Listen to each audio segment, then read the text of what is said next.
Hello, welcome or welcome back. I am so excited for today's video. I am very excited to hang out with you today. As you can tell in this video, I'm going to be doing my 5-star predictions.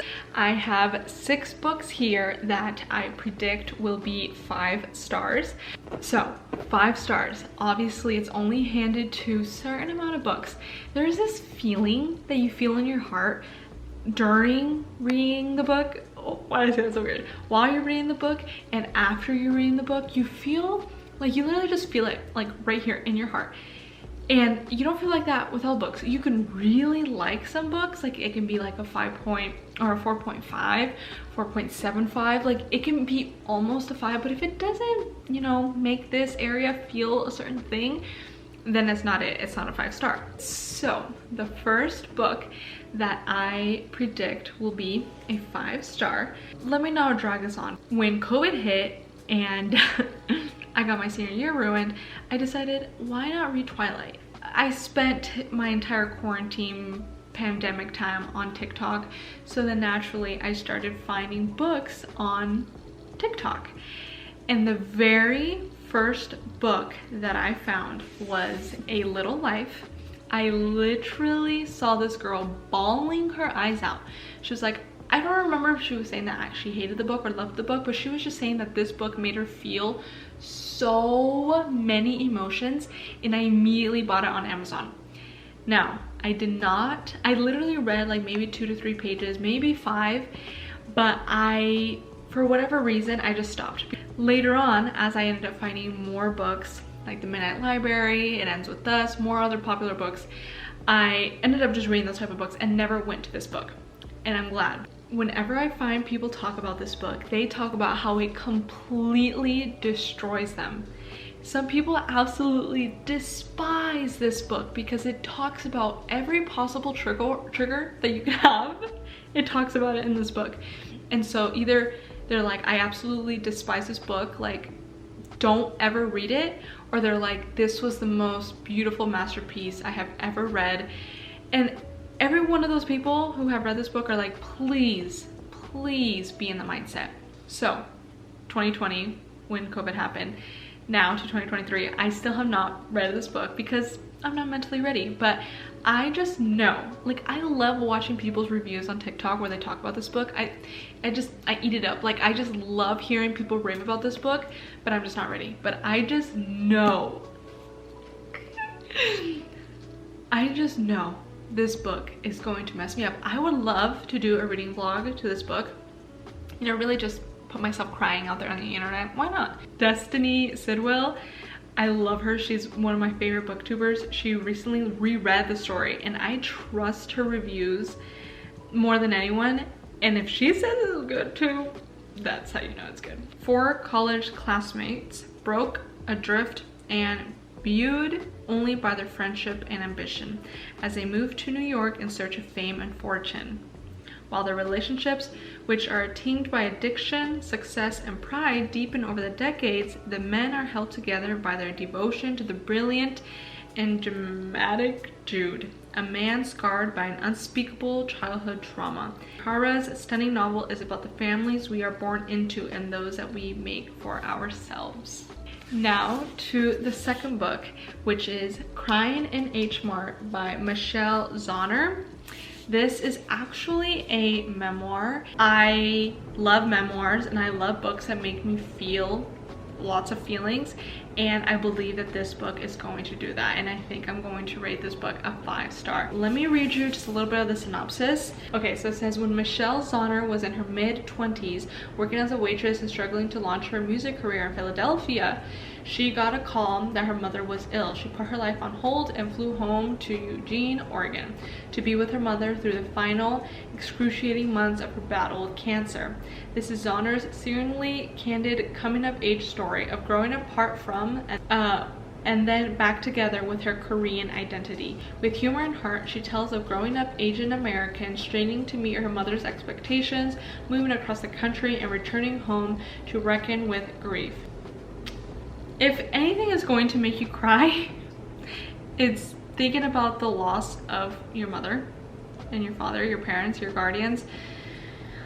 So I definitely have to make sure that I go into this book strong-headed, because I just know this book is going to mess me up. And it just sounds so, I don't want to keep reusing the words beautiful and just amazing, and I only have a short amount of vocabulary words, but I just know this book is going to be beautiful. Then to Daisy Jones and the Six by none other than Miss Taylor Jenkins Reid. I read The 7 Husbands of Evelyn Hugo, and that book was a 5-star. It gave me that feeling right here. I love Taylor Jenkins Reid. I loved Malibu Rising. I loved The 7 Husbands of Evelyn Hugo. So I am very excited to read this one. This book takes place in the late 60s in LA. It is about a band. I know that this book is written in a different way than like any other book, but specifically different than her regular writing. It's written in almost like a like podcast or radio, like almost like scripted. Like it's written differently. It sounds very intriguing. I have never read a book anything like this, and sorry, I don't know why I'm laughing. I'm laughing at the way that I'm talking. I don't make sense. I've never read a book that is written in that type of way. I just know that this book is going to be so amazing and beautiful, and I'm very, very excited to read it. Then to I'm Glad My Mom Died by Jeanette McCurdy. I am very excited to read this book. Any person that I have heard read about this book have said that they love it, and I predict that this book is going to be a 5 stars. It's also a beautiful cover, and I'm very, very excited to read it. I'm also planning on doing a reading vlog for this book as well, so stay tuned for that. I think this book will be beautiful to record my reaction, because I know it's going to make me feel a lot of feelings. I say that all the time. I'm sorry if that's repetitive, but I'm very excited to read this book. I am very excited to read Before the Coffee Gets Cold, and I don't want to butcher the author's name, but I am very excited to read this book. Just the concept of this freaking book, it's just genius. In a small back alley of Tokyo, there is a cafe that has been serving carefully brewed coffee for more than 100 years. Local legend says that this shop offers something else besides coffee, the chance to travel back in time. Over the course of one summer, 4 customers visit the cafe in hopes of making that journey. But time travel isn't so simple, and there are rules that must be followed. Most important, the trip can only last as long as it takes for the coffee to get cold. I'm actually surprised that I haven't read it already. It's definitely on one of my like high anticipated reads. Definitely planning on reading this very, very soon. It just sounds so warm and cozy and fun and whimsical and magical and all the things that I love and I want to read more. So I highly recommend. I haven't even read it. I really think this book is going to be a 5-star, and I'm very excited to read it. Now to last but certainly not least, Yoke by Mary H.K. Choi. This book cover, absolutely love it. They connect hands. Oh, I love it. That is so, so cool. So this book is about Jane and June, and it says that they are nothing alike. It says June is 3 years older, a classic firstborn narc with a vile finance job and a soulless apartment, according to Jane. Jane, on the other hand, is an emotionally stunted, self-obsessed crybaby and needs to get her ass to class. June's words. Once thick as sleeves, these sisters who moved from Seoul to San Antonio and finally New York don't want anything to do with each other until June gets cancer and Jane becomes the only one who can help her.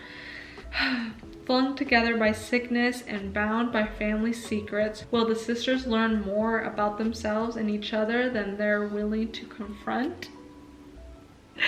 I have 3 sisters, and if a book is going to talk about sister loss, it makes me want to read it. Not that I've ever lost a sister, but I can like feel for the character that much more because I have sisters. And if a book is just going to pull on my sister heartstrings, I just know this book is going to be a 5 stars. Again, I think I would like to do a reading vlog for this book.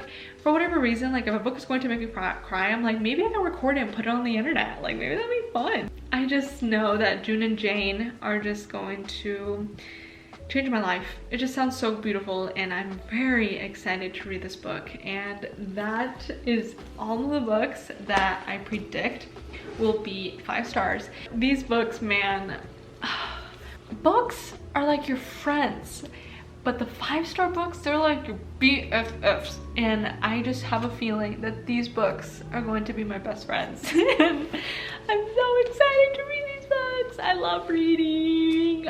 Now, I may not read some of these for a very long time for mental health reasons, but I do definitely plan on reading them. And I do plan on doing some reading vlogs for some of these too, so please stay tuned for that. And that is a wrap on this video. I love doing this. I love talking about books. I hope you had fun. I had fun. And please stay tuned for more book content to come and also vlogs. I do make vlogs as well. So yes, thank you so much for being here. Thank you so much for watching, and I will see you guys next time.